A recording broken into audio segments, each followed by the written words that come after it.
सूरज sir पर है, दोपहर हो चुकी है। जब यही सूरज ढल जाएगा, शाम होगी, तब तुझे और तेरे दोस्तों को मार दिया जाएगा। लेकिन नहीं, तुझे अपन मारेगा, अपन के इन हाथों से।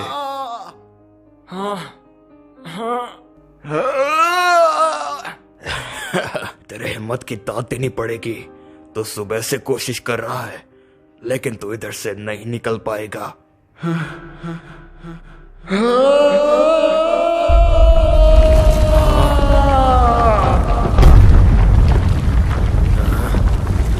खरीदे में ताकत बहुत है। समय बीत जाता है और जैसे ही शाम होती है, सभी गांव वाले नोलैंड के साथियों को निकालते हैं और उनको मारने के लिए लेके जाने लगते हैं प्लेटफॉर्म पर, गुस्से में आकर, क्योंकि शर्त के मुताबिक अब तक नोलैंड ने उनका इलाज नहीं किया है। लेकिन इलाज होगा भी तो कैसे?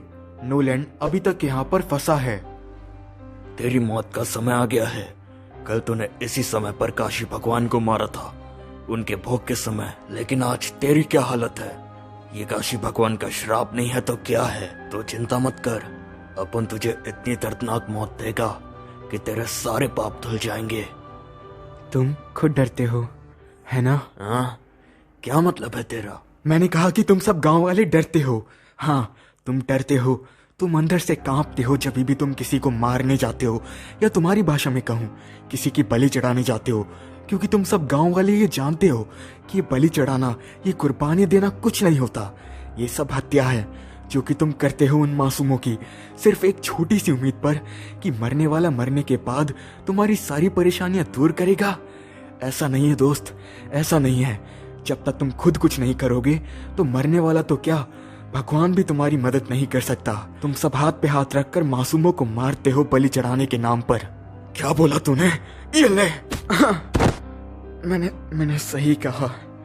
कोई मरा हुआ इंसान तुमको नहीं बचा पाएगा, और ना ही तुम्हारा वो सड़ेला भगवान जिसके लिए तुम ये सब बलि दे रहे हो। तो फिर से काशी भगवान की बेइज्जती कर रहा है। एक तरफ कलगारा और नोलैंड वहां पर लड़ रहे हैं, और दूसरी तरफ यहाँ पर गांव के सभी लोगों ने उस लड़की को प्लेटफॉर्म पर वापस लाया है बलि चढ़ाने के लिए, और नोलैंड के दोस्तों को भी। तुम्हें जितना मारना है मार लो, लेकिन मैं बस एक बात जानता हूँ कि तुम सब जो कर रहे हो वो कोई इंसान अपने सही होशो आवाज में नहीं कर सकता। तुम सब पागल तो नहीं हो। तुम सब एक इंसान हो और तुम्हें कोई ऐसा अधिकार नहीं है कि तुम सामने वाले किसी दूसरे इंसान की जान ले सको। और अगर अधिकार है भी तो किसने दिया तुम्हें ऐसा अधिकार? उस भगवान ने, जिसको तुम इन सारे लोगों की कुर्बानियों के नाम की बख्शीश देते हो। क्या तुम्हें थोड़ा सा भी फर्क पड़ता है? सोचो उस लड़की के परिवार वालों के ऊपर, वो भी तो किसी की बेटी होगी, किसी की अपन की बेटी है वो। हाँ, क्या? तूने सही सुना। कल तूने जिस लड़की की जान बचाई थी वो अपन की बेटी मोजे है। मोजे? तुम इतने गिर जाओगे मैंने ये सोचा नहीं था। खुद ही की बेटी को। अपना मुंह बंद रख। जब तुझे किस चीज के बारे में पता ना हो तो उसके बारे में ना ही बोलना बेहतर है। तू ये नहीं जानता हमारे मंत्रों में और हमारे रस्मों में कितनी ताकत है। अगर अपन मोजे को कुर्बान नहीं करता तो कोई ना कोई गांव में से एक शख्स अपनी बेटी को कुर्बान करता, पुजारी की बात मानकर। इससे बढ़िया यही हो कि उनके रक्षक यानी अपन की बेटी मरे, ना कि उनकी और उनका रक्षक यानी कि अपन इस बार उनके साथ साथ उनकी बेटियों की भी रक्षा कर पाए।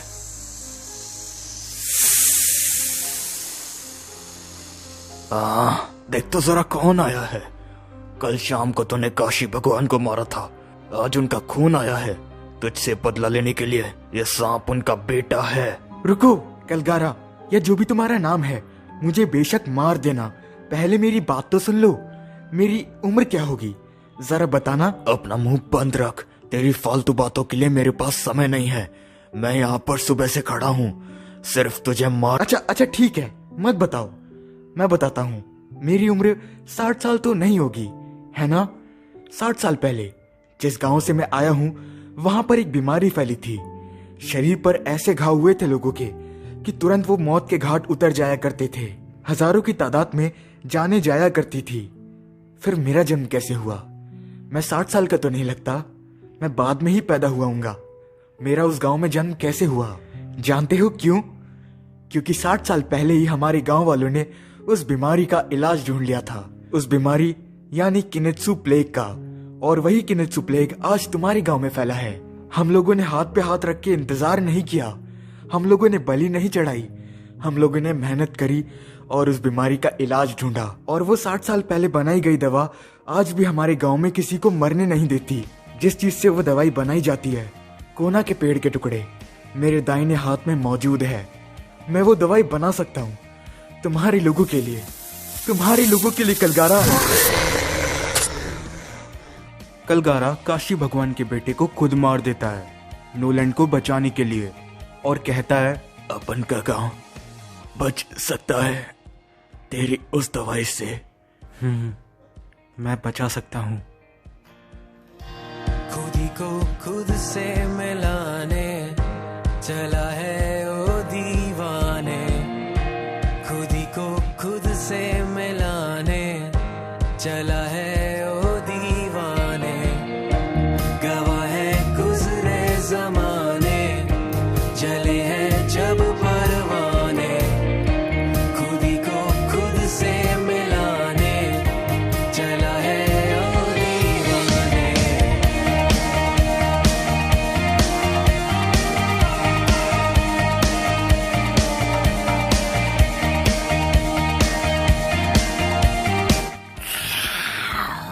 ये सांप तो काशी भगवान का पोता है। क्या पोता? हाँ, पोता। नोलैंड, तेरे लिए एक तोहफा है अपन सब गांव वालों की तरफ से। अपने दोस्तों को भी इस बेसमेंट में लेके आ। ये सब क्या है? ये जय आइलैंड का खजाना है, सोने से बना हुआ शहर शांडोरा। अपन कभी बाहर तो नहीं गया, लेकिन ये जरूर जानता है कि सोने की कीमत बाहर बहुत ज्यादा है। और तुझे भी पता ही होगा। तुझे जितना सोना चाहिए तू ले ले, शर्माने की जरूरत नहीं है। अपने दोस्तों को भी दे दे। क्या ये सही होगा? इसमें गलत क्या है? तूने हमारी जान बचाई। और वैसे भी हमें सोने से कोई मतलब नहीं है। जिस चीज की हम रक्षा करते हैं वो है ये घंटी। इस पे कुछ लिखा हुआ है, पोनीग्लिफ। हाँ वही। इस पे जो लिखा है हमें वो पढ़ना नहीं आता। हमारे पूर्वजों ने इस लड़ाई में जीता था और उनकी निशानी के तौर पर हम ही रखते हैं। हम इस घंटी को जब जब बजाते हैं हमें ऐसा लगता है कि हमारे पूर्वज खुद स्वर्ग से उतरकर हमारे इधर आ रहे हैं। हम उन्हें ये दिखाते हैं कि हमने उनकी निशानी को आज भी सही सलामत रख रखा है। ये घंटी हमारे लिए सबसे कीमती है। ओह, तो शायद ही कल घंटी को बजा रहे होंगे जब ही मैं आवाज सुनकर इस आइलैंड पर आ गया। देखो कौन आया है। हे नन्ही दोस्त, क्या तुम भी अपने दादाजी की तरह बड़े सांप बनोगे? हाँ, शायद 100-200 साल बाद।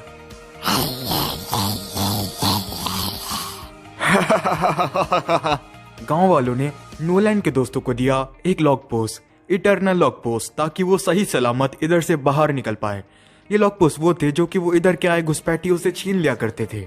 कलगारा ने नोलैंड को याद के तौर पर दिया एक मैप, जय आइलैंड का मैप, ताकि उसके यादों में जय आइलैंड हमेशा बरकरार रहे। साथ ही नोलैंड ने कलगारा और बाकी सारे गांव वालों को सिखाया कि कैसे मीट खाना हर बार अच्छा नहीं होता। वो फल सब्जियां, खासकर कद्दू खा सकते हैं, जिससे उनकी सेहत हमेशा अच्छी रहेगी। कलगारा और नोलैंड ने काफी समय एक दूसरे के साथ बिताया और कलगारा को पहली बार कोई दोस्त मिला। उन्होंने साथ में डांस देखा आग के सामने और शराब पी, और इनकी दोस्ती इतनी गहरी हो गई थी सिर्फ कुछ दिनों में ही। लेकिन एक दिन अचानक से गांव वालों के बीच में नोलैंड के प्रति गुस्सा पनपने लगा। एक छोटी बच्ची रोते हुए अपनी माँ से कहती है कि डॉक्टर ने ऐसा क्यों किया, वो तो कितने अच्छे हैं। लगभग गांव के सभी लोग नोलैंड के खिलाफ अलग अलग तरह की बातें करने लगते हैं। तभी वहां पर गांव के चीफ आते हैं और वो उनको समझाते हैं कि नोलैंड के पास ज्यादा समय नहीं है इधर रुकने के लिए। वो 2-3 दिन का और मेहमान है, वो इधर से चला जाएगा। तो तुम्हें जितना भी गुस्सा है वो दबा कर रखो, उससे बुरा बर्ताव मत करना। उसने हमारी गांव की जान बचाई है। चीफ की ये बात सुनकर आधे लोग चुप हो गए, लेकिन कुछ लोग ऐसे भी थे जो ये बोलने लगे कि चाहे वो कितना भी अच्छा डॉक्टर हो, उसकी दवाई में कितना भी ज्यादा असर हो, लेकिन रहेगा तो वो एक देव हत्यारा ही। आखिर उसने काशी भगवान को मारा है और इसका हर्जाना हमें भुगतना होगा बहुत लंबे समय तक।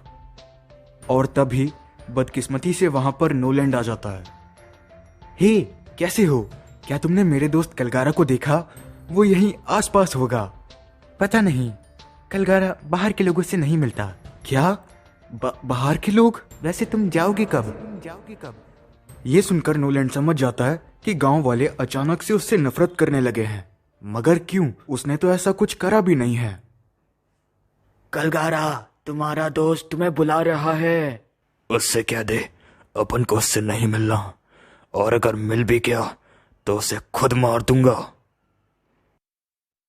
आखिर सबको हो क्या गया है? हमने तो कुछ करा भी नहीं है। और कलगारा, वो मिलना नहीं चाहता, क्यों? मुझे खुद ही उसके पास जाकर पूछना होगा।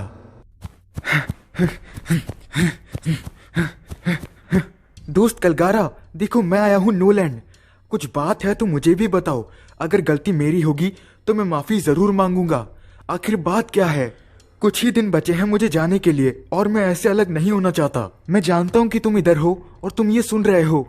हाँ? कोई जवाब नहीं? वो क्या है? हाँ? ये क्या है? दोबारा मुझे अपना मुंह मत दिखाना।